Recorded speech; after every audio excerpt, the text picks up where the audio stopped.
Hello C இன்னைக்கு நான் என்னோட சில ஸ்வீட் மெமரிஸ் உங்களோட ஷேர் பண்ணிக்கணும்னு நினைக்கிறேன். அண்ட் இது என்னோட ஸ்வீட் மெமரிஸாக மட்டும் இல்லாமல் ஒரு யூபிஎஸ்சி ஆஸ்பிரண்டா அண்ட் ஈவன் பேரண்ட்ஸ் அவங்களுக்குமே இதில் நிறைய விஷயங்கள் நான் இந்த வீடியோ மூலமாக சொல்ல விரும்புகிறேன். ஸோ அந்த ஸ்வீட் மெமரிஸ் என்ன அப்படின்றத நல்லா கேளுங்க. நிறைய விஷயம் உங்களுக்கு உள்ளே இருக்குது. Right, fine. நான் காலேஜ் ஃபஸ்ட் இயர் சேர்ந்த அந்த டைம் காலேஜில் அங்கே அண்ணா யூனிவர்சிட்டி ஹாஸ்டல், சரிங்களா? ஹாஸ்டல் பின்னாடி கோட்டூர்புரமில் வந்து இப்போ பெரிய பெரிய பில்டிங்கில் வந்துருச்சு. பட் அப்போ வந்து அந்த அண்ணா லைப்ரரிக்கு பக்கத்தில் வந்து பார்த்தீங்கன்னா அந்த ப்ரொஃபஷ்னல் டச் ஒரு ஜெராக்ஸ் ஷாப், இது binding, spiral binding printing shop இருக்கும். அது பக்கத்தில் மெக்ரனெட் பேக்கரி இருக்கும். ஸோ ஜென்ரலாக நாங்கள் பசங்கள்லாம் அடிக்கடி அட்லீஸ்ட் வீக்லி ஒரு 2 times ஆகுது அந்த மெக்ரனெட் பேக்கரியில் போய் கேக் சாப்பிட்றது, பப்ஸ் சாப்பிட்றதுங்கிறது அது ஒரு ஹேபிச்சுவேட்டான ஒரு விஷயமா ஓடிட்டு இருந்தது. ஸோ பிகினிங் ஸ்டேஜஸில், சரிங்களா? அதுக்கப்புறம் ஒரு பாயிண்ட் ஆஃப் டைமில் இன்னொரு ஃப்ரெண்டு, அவன் வந்து மயிலாப்பூர்லேருந்து வந்துட்டு இருந்தான். ஒரு நாள் அவன் என்ன பண்ணா, டேய் என்னடா எப்போ பார்த்தாலும் மெக்ரனெட்டே போடுறேன், கோட்டூர்புரம் போகிறீங்க, வாங்கடா நான் ஒரு இடத்துக்கு கூப்பிட்டு போகிறேன், அங்கே வேறு மாதிரி சூப்பராக இருக்கும் அப்படின்னு சொல்லி கூப்பிட்டு போனான். அது வந்து எங்களுக்கு ஒரு புது எக்ஸ்பீரியன்ஸ். அப்போது வந்து மெக்ரனெட் போவோம். அப்போ வந்து ஸ்ரீ கிருஷ்ணா ஸ்வீட்ஸு, மைசூர் பா, அந்த மாதிரி வெளியில் போகணும்னு நினச்சா எப்பாவது வீக்லி ஒன்ஸாக டேஸ்ட் பண்ணால் அது மாதிரி சாப்பிடுவோம்னு வச்சுக்கோங்களேன். அவன் திடீர்னு ஒரு நாள், இல்லை நான் உங்களை வேறு இடத்துக்கு கூப்பிட்டு போகிறேன், நீ வா அப்படின்னு சொல்லி கூப்பிட்டு போனான். ஆக்சுவலாக அவனும் வந்து வெளியூர் பையன்தான். பட் அவங்க ரிலேட்டிவ் வீட்டில் மயிலாப்பூரில் ஸ்டே பண்ணி படிச்சுட்டு இருந்தான். அவனுமே வந்து சென்னை பையனும் கிடையாது, சரிங்களா? அவன் வந்து கூப்பிட்டு போனான். எங்கன்னா நம்ம அடையார் அந்த கெனால் ரோடு இருக்கு இல்லையா, அதுக்கு பக்கத்தில் உள்ளே போனீங்கன்னா அந்த காந்தி நகர்னு நினைக்கிறேன், ஃபேம் ரைட், மேபி எனக்கு அது கொஞ்சம் மறந்துடுச்சு. Gandhi Nagar first street or second street, something like that. அந்த கேன்சர் பேஷண்ட்ஸுக்கு ஒரு சின்ன ஹோம் மாதிரி இருக்கும், அதுக்குள்ளே உள்ளே போனீங்கன்னா வரும். அவங்க கூப்பிட்டு போனான், ஒரு கடைக்கு கூப்பிட்டு போயிட்டு சாப்பிடலாம் அப்படின்னு சொல்லிட்டு சாப்பிட்டோம். கொஞ்சம் ஸ்வீட்ஸு ஸ்நாக்ஸ் எல்லாம் வாங்கி சாப்பிட்டோம். அது வந்து ஒரு சின்ன வீடு, அவ்வளோதான், ஒரு வீடு. அந்த வீடு முன்னாடி நிறைய லைக் காரு, பைக்கெல்லாம் நின்றுருந்தது.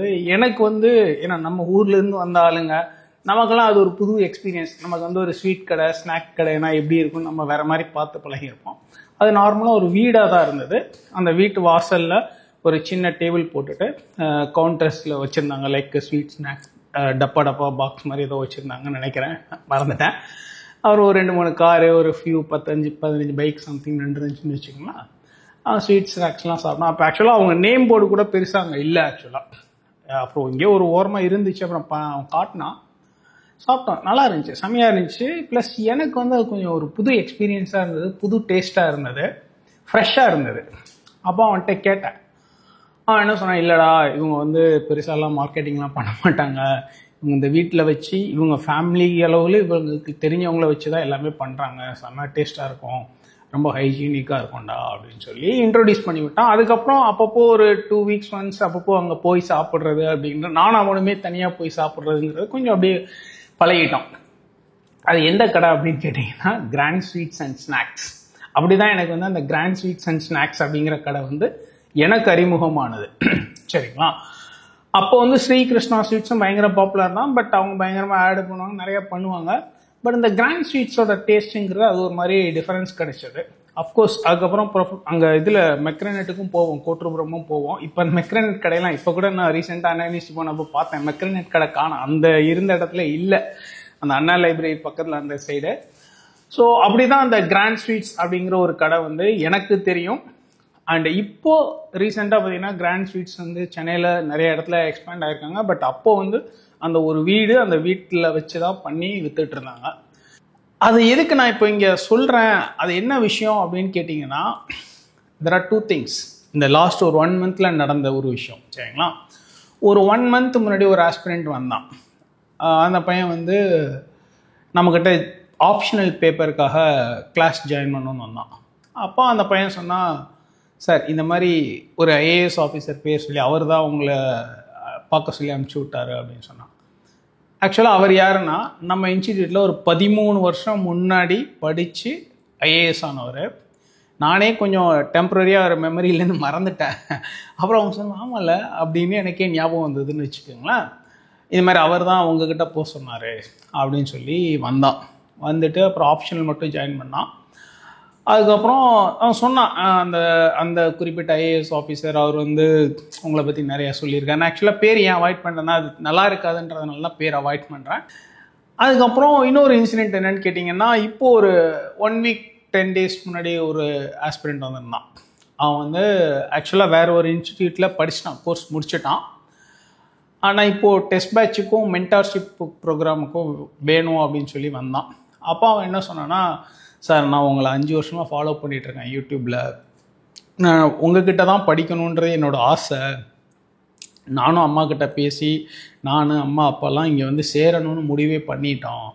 அப்போ வந்து ரிலேட்டிவ்ஸு அப்பாவோட ஃப்ரெண்ட்ஸ் சில பேர்லாம் வந்து இல்லை அவங்க வந்து பேர் ரொம்ப கேட்காத மாதிரி ஒரு பேராக இருக்குது அந்த இன்ஸ்டியூட் பேர், அதாவது நம்ம இன்ஸ்டியூட் பேர் வந்து ரொம்ப கேட்காத மாதிரி கேள்விப்படாத மாதிரி இருக்குது, இதுக்கு வேண்டாம், கேள்விப்படாத பேராக இருக்குது, நமக்கு ரொம்ப தெரிஞ்ச ஒரு பாப்புலரான பேர் இருக்குது, அங்கே போய் படிங்க, இங்கே வேண்டாம், எதுக்கு நீங்கள் போய் ரிஸ்க் எடுக்கிறீங்க அப்படின்னு சொல்லிட்டாங்க சார். அதுக்கப்புறம் எங்கள் அம்மா அப்பாவும் சரி ஓகே ஒருவேளை அப்படியோ இருக்குமோன்னு பயந்துட்டு இன்னொரு இன்ஸ்டிடியூட் அங்கே போய் சேர்த்து விட்டாங்க. ஆக்சுவலாக எனக்கு வந்து ஒரு ஹாஃப் மைண்டடாக தான் இருந்தது, பட் ஓகே அப்பா அம்மா தான் பே பண்ணுறாங்க, அதனால் அவங்க சொல்கிறதா கேட்டாகணும்னு அங்கே போய் சேர்ந்துட்டேன் சார். அப்புறம் அங்கே போய் சேர்ந்த பிறகு தான் கொஞ்ச நாள் ஆன பிறகு தான் இல்லை இங்கேயே சேர்ந்துருக்கலாமோன்னு தோணுச்சு. பட் இருந்தாலும் ஃபீஸ் கட்டியாச்சுன்ட்டு அந்த 1 வருஷம் கோர்ஸ் முடிச்சிட்டேன் சார். முடிச்சு இப்போ ஒரு அட்டெம்ப்ட்டும் கொடுத்துட்டேன். பட் எனக்கு என்னமோ அந்த கம்ஃபர்ட் மட்டும் வராத மாதிரியே இருக்குது சார். எனக்கு இனிமே அட்லீஸ்ட் இந்த பாயிண்டில் இருந்தாவது நீங்கள் ஹெல்ப் பண்ணுங்கள், நீங்கள் கைட் பண்ணுங்கள், உங்களோட சப்போர்ட் வேணும் அப்படின்னு சொல்லி சொன்னான் அந்த பையன். அப்புறம் சொல்லிட்டு சொன்னான், சார் நீங்கள் வந்து ஏன் சார் இன்னும் கொஞ்சம் இறங்கி நிறைய மார்க்கெட்டிங் நிறைய அட்வர்டைஸ்மெண்ட் பண்ணுங்கள் சார். நான் மட்டும் இல்லை சார், என் ஹாஸ்டலில் இருக்க ஒரு 2 பேர் கூட அப்படி தான் சார் சொன்னாங்க. அவங்க அப்பா அம்மா வந்து அவங்களுக்கு தெரிஞ்ச லைக் அவங்களுக்கு பரிச்சயமான பேர் அப்படின்னு தான் சார் யோசிக்கிறாங்க. நாங்களும் என்னென்னா அப்பா அம்மா ஃபீஸ் கட்டுறதுனால அவங்க சொல்கிறதை கேட்குற மாதிரி தான் சார் இருக்குது. நீங்கள் ஏன் சார் இப்படிலாம் பண்ணலாம்ல அப்படின்னு சொல்லி அந்த பையன் எனக்கு ஒரு அட்வைஸ் கொடுத்துருக்கோண்ணா. அப்போ தான் எனக்கு தோணுச்சு இந்த விஷயங்கள் எனக்கு கம்பேரிசன் வந்தது. ஓ இந்த வேர்ட் ஆஃப் மவுத்துன்றது எப்படி அப்படின்றது அப்போ தான் இன்னும் கொஞ்சம் புரியும், முன்னாடியும் தெரியும். பட் இப்போ என்னென்னா இன்னும் கொஞ்சம் அது அப்படியே ரியலாக நமக்கு அப்படியே கண் முன்னாடி 2 இதாக நிற்கிது. லாஸ்ட் ஒரு மாதத்தில் நடந்த இன்சிடென்ட்ஸ் அப்படிங்கும்போது எனக்கு அந்த காலேஜில் அந்த கிராண்ட் ஸ்வீட்ஸ் பற்றின ஒரு அந்த மெமரி வந்து மைண்டில் வந்து போச்சு. ஃபைன், இது வந்து இது மட்டும் இப்படியே கிடையாது, இது அப்படியே ஒரு ஃபிலாசபியாகவே நான் சொல்கிறேன் கேளுங்க. இது வந்து எத்திக்ஸுக்கு தேவை, ஆப்ஷனல் பிஎஸ்ஐஆருக்கு தேவை, ஜிஎஸ் ஃபார் எத்திக்ஸுக்கும் தேவை. என்ன அப்படிங்கிறீங்களா, பிளாட்டோஸ் ஃபிலாசபி ஒன்று இருக்கும். பிளாட்டோஸ் ஃபிலாசபியில் என்னென்னா கேவ் மெட்டஃபார் அப்படின்னு ஒரு இது இருக்குது, அதாவது அலிகரி ஆஃப் த கேவ் அப்படின்னு சொல்லுவாங்க. அதில் அவர் என்ன சொல்லியிருப்பாருன்னா, பிளாட்டோ வந்து ஒரு கேவ் ஒரு குகையில் ஒரு மனுஷன் வாழ்கிறான். அங்கே குகையில் வாழும்போது குகையில் வந்து நெருப்பு மூட்டுறான். அந்த நெருப்பு மூட்டும் போது ஒரு ஒளி வரும். அந்த ஒளியில் பட்டு ஒரு பிம்பம் வந்து அந்த இதில் தெரியும். அப்போ அந்த குகையில் வாழ்கிறவன் அந்த பிம்பம் வந்து உண்மைன்னு நினைக்கிறான், அந்த பிம்பம் உண்மைன்னு நினைக்கிறான். ஆனால் வந்து உண்மை அப்படிங்கிறது வேற ஒன்று, அது வேற எங்கேயோ இருக்குது. அதை புரிஞ்சுக்கிறதுக்கு ஒரு ஒரு புத்தி கூர்மை, ஒரு திறன் வேணும். த ரியாலிட்டி அப்படிங்கிறது உண்மைங்கிறது வேற, நம்ம பார்க்கறது அந்த உண்மையை போன்ற ஒரு பிம்பத்தை தான் பார்த்துக்கிட்டு இருக்கோம் அப்படின்னு சொல்லி ஒரு விஷயம் சொல்லுவார். அப்போ பிளாட்டோ சொல்லிட்டு என்ன சொல்லுவார்னாக்க, எவன் ஒருவனால அந்த உண்மை என்னவோ அதை புரிந்து கொள்ள முடிகிறதோ, எது பிம்பம் கிடையாது, பிம்பம் இல்லாத உண்மைன்னு ஒன்று இருக்கு இல்லையா, அதை புரிந்து கொள்ள முடியுதோ அவன்தான் இந்த நாட்டை ஆள வேண்டும், இந்த பிலாசபர் ரூலராக வரணும், அவன் வந்தால் தான் இந்த நாட்டுக்கு நல்லது நடக்கும் அப்படின்னு சொல்லி அந்த கேவ் மெட்டஃபாரில் சொல்லியிருப்பார். இது வந்து நம்ம பொலிட்டிக்கல் சயின்ஸ் அண்ட் இன்டர்நேஷனல் ரிலேஷனில் பிளாட்டோஸ் ஃபிலாசபியில் படிப்போம். அண்ட் அஃப்கோர்ஸ் இது வந்து நமக்கு எத்திக்ஸுக்குமே தேவைப்படும். ஏன் இதை எப்படி எத்திக்ஸுக்கும் தேவைப்படும் இந்த விஷயம் அப்படின்னு கேட்டிங்கன்னா, இன்டெகிரிட்டி அப்படிங்கிறது என்னன்னா, நீ பேசுறது கேட்குறது வாயில் சொல்கிறது ரூல் புக்கு கான்டாக்ட் ரூல் படிக்கிறதெல்லாம் இல்லை. எதுவுமே இல்லைனாலும் தன் மனசறிஞ்சு உண்மையாக நியாயமாக தனக்கு புரிந்த நல்ல ஒரு அறிவு நிலையில் இருந்து யோசித்து நல்ல ஒரு கான்சியன்ஸில் இருந்து ஒரு முடிவு எடுக்கிறது, இல்லை அதுக்கு வந்து அடேர் பண்ணிக்கிறதுன்னு ஒன்று இருக்கு இல்லையா, that is called integrity. That is called integrity. So அதனால தான் இந்த பிளாட்டோ வந்து ஒரு ஐடியலிஸ்ட் ஃபிலாசபர். இப்படித்தான் இருக்கணும் அப்படின்னு ஒரு விஷயத்த வந்து ப்ரிஸ்கிரைப் பண்ணுவார் பிளாட்டோ. ஸோ நம்ம வந்து பிளாட்டோ வந்து ஒரு ஐடியலிஸ்டிக்கான ஒரு ஃபிலாசபர் அப்படின்னு சொல்லுவோம். அந்த மாதிரி தாங்க இப்போது நம்ம ஆக்சுவலாக இந்த ஸ்டூடெண்ட்ஸ் ஷேர் பண்ண சில இன்ஃபர்மேஷன், அதுக்கப்புறம் நம்ம கிட்ட படித்து ஒரு 13 வருஷம் முன்னாடி படித்தவர் வந்து ஒரு ஸ்டூடெண்ட்டை அனுப்பி நம்மளை ரெக்கமெண்ட் பண்ணி அனுப்பிச்ச ஒரு விஷயமாட்டோம். இதெல்லாம் பார்க்கும்போது எனக்கு ஒரு விஷயம் புரிஞ்சுது.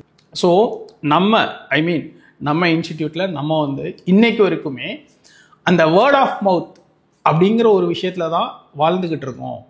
நம்ம வந்து எந்த கமர்ஷியல் கிம்மிக்குமே பண்ணினதே கிடையாது. நமக்குன்னு ஒரு உண்மைத்தன்மை, நமக்குன்னு ஒரு மனசாட்சின்னு ஒன்று இருக்குது. அதுக்கு விரோதம் இல்லாமல் ஒரு வேலை பார்க்கணும் அப்படின்னு விரும்பி உண்மையாக உழைச்சி தான் நம்ம இன்றைக்கி வரைக்கும் பார்த்துட்ருக்கோம். அதனால தான் ஒரு 10-13 வருஷம் முன்னாடி நம்மக்கிட்ட படித்தவர் நானே மறந்துட்டேனோ அப்படின்னு எனக்கு தோன்ற அளவுக்கு டெம்பரரியாக மைண்ட்லேருந்து இல்லாத ஒருத்தர் எனக்கு திடீர்னு ஒரு கேண்டிடேட்டை வந்து ரெஃபர் பண்ணி அனுப்புகிறாரு அப்படின்னா, எஸ், தட் இஸ் ரியாலிட்டி. அதுதான் ரியாலிட்டி. ஸோ அப்போ தான் எனக்கு இந்த விஷயம்லாம் ஞாபகம் வந்தது. நமக்கு அந்த காலேஜில் நடந்த விஷயங்கள், அதுக்கப்புறம் பிளாட்டோஸ் ஃபிலாசபி, ரியாலிட்டி அப்படிங்கிறது வேற, it's a form of idea அப்படின்ற மாதிரி. லைக் யூபிஎஸ்சி வேர்ல்டு அப்படின்னு நீங்கள் பார்க்குறது வந்து ஒரு ஃபார்ம் தான், ஒரு பிம்பம் தான். ஆக்சுவலாக அதுதான் நான் அந்த பிளாட்டோஸ் ஃபிலாசபியோட ரிலேட் பண்ணணும்னு நினைக்கிறேன். நீங்கள் பார்க்குற யூபிஎஸ்சி வேர்ல்டு, நீங்கள் பார்க்குற யூபிஎஸ்சி ப்ரிப்பரேஷன்ற ஒரு உங்களுக்கு காட்டப்படுற பிம்பம் அப்படிங்கிறது வேற. ஆனால் இங்கே உள்ளே வந்தீங்கன்னா இது வேற. ஆக்சுவலாக நிறைய பேருக்கு அங்கே தான் ஒரு கான்ட்ரடிக்ஷன் வருது. வெளியிலிருந்து அவங்க ஒரு பிம்பத்தை பார்த்துட்டு இதுதான் உண்மைன்னு நினைக்கிறாங்க. ஆனால் இங்கே வந்து பார்த்த பிறகுதான் இல்லை, உண்மை வேற ஏதோ ஒன்று இருக்குன்னு தெரியுது. அண்ட் இதில் என்ன கேப் வரும்னா, அந்த உண்மை வேற ஏதோ ஒன்றுன்னு தெரியும் போது அதை கரெக்டாக புரிஞ்சு அந்த உண்மையை நோக்கி போகிறவன் இங்கே நின்றுவான், முடியாதவன் இந்த ஃபீல்டை விட்டு வெளில போயிடுவான். எகெயின் இது வந்து இங்கே நடக்கிற ஒரு விஷயம், சரிங்களா? அதனால தான் நம்ம எப்போவுமே நம்ம வீடியோஸ்லேயும் சரி, ஈவன் நம்ம ஏதாவது ப்ரொமோஷனல் போஸ்டர்ஸ் போட்டாலும் சரி, இருக்கிற உண்மையை மட்டும்தான் சொல்லலாம். அதுதான் அன்னைக்கு அந்த பையன் வந்தப்போ சொன்னான், சார் இன்னைக்கு வரைக்கும் எனக்கு உங்ககிட்ட பிடிச்ச விஷயம் என்னென்னா, இருக்கிறத சொல்கிறீங்க சார், இது வந்து யாருக்கு பிடிக்குது பிடிக்கலன்னா நீங்கள் யோசிக்கவே மாட்டேங்கிறீங்க. இன்ஃபேக்ட் அதுதான் சார் எனக்கும் உங்ககிட்ட பிடிக்கும். பட் ஆனால் அந்த டைமில் வந்து எங்கள் வீட்டில் எங்கள் அப்பாவுக்கு அம்மாவுக்கு அவங்களுக்கு தெரிஞ்ச லைக் ஃப்ரெண்ட்ஸ் இல்லை மற்ற ரிலேட்டிவ்ஸ் இருக்கு, இல்லை இங்கே வேண்டான்னு சொல்லிட்டதுனால தான் சார் நான் வேறு இடத்துக்கு போகிற மாதிரி ஆயிடுச்சு அப்படின்னு சொல்லி அந்த பையன் சொன்னான். ஓகே ஃபைன், அவன் இங்கே வந்து ஜாயின் பண்ணல அப்படிங்கிறதுல எனக்கு எந்த வருத்தம் அப்படிலாம் எதுவும் இல்லை.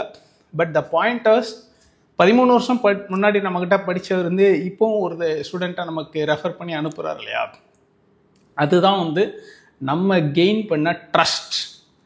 அண்ட் இன்னைக்கு வரைக்குமே நம்ம அதில் வந்து இன்டெகிரிட்டிங்கிறத விட்டு கொடுக்காம தான் இருக்கிறோம், சரிங்களா? ஸோ அதுதான் நம்மளோட ப்ளஸ் பாயிண்ட். ஸோ இது வந்து நம்மளோட மெட்டீரியல்ஸ் ஆகட்டும், இல்லோட நம்மளோட கிளாஸஸ் ஆகட்டும், டெஸ்ட் பேட்ச் ஆகட்டும், எல்லாத்துலேயுமே என்னென்னா நம்ம அந்த கேர் எடுத்துப்போம். இல்லை, அதாவது நம்மளோட முழு உழைப்பு, நம்மளோட ஜஸ்டிஃபிகேஷன் ஒன்று கொடுக்கணும். நான் கிளாஸ் எடுத்தாலுமே எப்போவுமே நான் ஈவன் நம்ம ஃபேக்கல்ட்டிக்கிட்டையுமே நான் சொல்கிறேன்னா, கிளாஸ் நம்ம எடுக்கிறோன்னா அதுக்கு நம்ம ஜஸ்டிஃபை பண்ணி தான் ஆகணும். ஜஸ்டிஃபிகேஷன் இல்லாத ஒரு விஷயத்த பண்ணவே கூடாது. டெஸ்ட் பேப்பர், கொஸ்டின் பேப்பராக இருந்தாலும் சரி, அதுக்கு வந்து வி புட் எஃபர்ட்ஸ். அதுக்கு ஒரு ஜஸ்டிஃபிகேஷன் பண்ணால் தான் நம்ம பண்ணுற வேலையில் ஒரு திருப்தி இருக்கும் அப்படின்னு ஒரு விஷயம் இருக்குல்ல. This is our integrity. இது வந்து நம்ம இன்ஸ்டிடியூட்டில் நம்ம கல்டிவேட் பண்ணி நர்ச்சர் பண்ணுற ஒரு இன்டெகிரிட்டி, சரிங்களா? ஸோ த பாயிண்டர்ஸ், எத்திக்ஸ் அப்படின்னா என்ன? எத்திக்ஸ் அப்படிங்கிறது ரொம்ப சிம்பிளாக சொன்னால் செல்ஃப் இன்டெகிரிட்டி தாங்க எத்திக்ஸ். நம்ம மனசாட்சிக்கு உண்மையாக விரோதம் இல்லாமல் கரெக்டாக நடந்துக்கணும், அதுதாங்க எத்திக்ஸ் அப்படிங்கிறது. ஸோ இந்த ஸ்வீட் ஃபிலாசபி, அதாவது பிளாட்டோ சொன்னாருங்களா, realities different, realities shadow of ஐடியாஸ்ன்னு சொன்னாருங்களா, அதுதான் நீங்கள் வெளியிலேருந்து பார்க்குற யூபிஎஸ்சி வேர்ல்டு அப்படிங்கிற ஒரு பிம்பம் வேறு. ஆனால் இங்கே ரியலாக இருக்கிற யூபிஎஸ்சி வேர்ல்டுங்கிறது வேறு. ஏன்னா எகெயின் இதில் இன்னொரு விஷயம் என்னென்னு கேட்டிங்கன்னா, ஆஸ்பிரன்ஸ்க்கு நான் சொல்ல விரும்புகிறேன். நிறைய பேர் வந்தோடனே ஒரு 6 மாதத்தில் ஸ்ட்ரெஸ் ஆகிடுவாங்க. நிறைய பேர் ஐயோ படிக்க முடியாதா, ஐயோ ப்ரிலிம்ஸ் வந்துருச்சு, ஐயோ சிலபஸ் முடிக்கலையே, ஐயோ அப்படின்னு ஒரு இதாகிறாங்க. ஏன்னா வரும்போது அவங்க என்ன நினைக்கிறாங்கன்னா, ஒரே வருஷத்தில் படித்து ஒரே வருஷத்தில் அடித்து தூக்கிடலாம் அப்படின்னு நினைக்கிறாங்க. அது ரொம்ப கம்மியான ஒரு சிலரால் முடியும்னு நினைக்கிறேன். பட் ஆனால் எல்லாராலையும் கஷ்டம். இங்கே டெஃபினட்டாக மினிமம் 2 வருஷம் ஆகும். So there are different phases of preparation.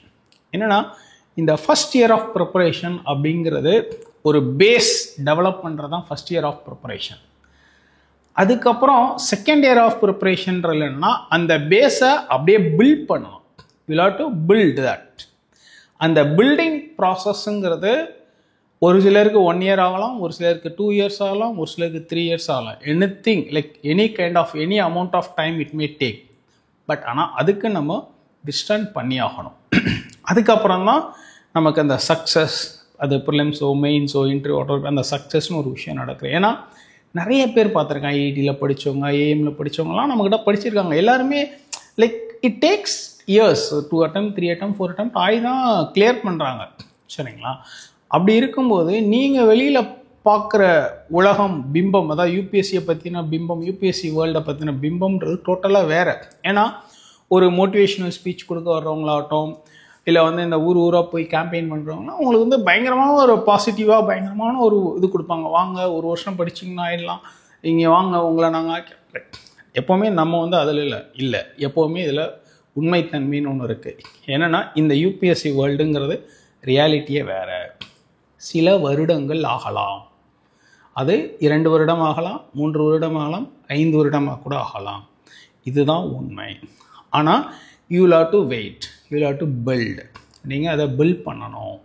அப்படி பண்ணினீங்கன்னா தான் இந்த யூபிஎஸ்சி ப்ராசஸை நீங்கள் ஃபஸ்ட்டு என்ஜாய் பண்ண முடியும். அண்டு நீங்கள் எப்போ இந்த யூபிஎஸ்சி ப்ராசஸை என்ஜாய் பண்ண ஆரம்பிக்கிறீங்களோ அதுக்கப்புறம் தான் உங்களுக்கு சக்ஸஸ் அப்படிங்கிறது உள்ளே வர ஆரம்பிக்கும். சரிங்களா? ஸோ த பாயிண்டர்ஸ், நீங்கள் பார்க்குற யூபிஎஸ்சி வேர்ல்டு, உங்களுக்கு காட்டப்படுற யூபிஎஸ்சி வேர்ல்டு, இல்லை உங்களுக்கு டாப்பர்ஸ் இன்டர்வியூ வீடியோ பார்க்குற அந்த வேர்ல்டுங்கிறது ஒரு பிம்பம், ஒரு ஷேடோ. பட் இங்கே இருக்கிற யூபிஎஸ்சி வேர்ல்டு அப்படிங்கிறது the reality is different. So this is Plato's philosophy. So இது வந்து நம்ம பொலிட்டிக்கல் சயின்ஸில் படிப்போம். GS4 எத்திக்ஸில் பிளாட்டோஸ் ஃபிலாசபி பற்றி தெரிஞ்சுக்கணும். அண்ட் இந்த ஒரு உண்மைத்தன்மைன்னு ஒன்று இருக்கு இல்லையா, that is called integrity. So இது வந்து உங்களுக்கு ஒரு GS4 கண்டென்ட்டாகவும் இருக்கும், ஆப்ஷனல் கண்டென்ட்டாகவும் இருக்கும், அண்ட் செல்ஃப் மோட்டிவேஷனல் கண்டென்ட்டாகவும் இருக்கும். Right? Fine. That's it. Wish you all the very best. Thank you.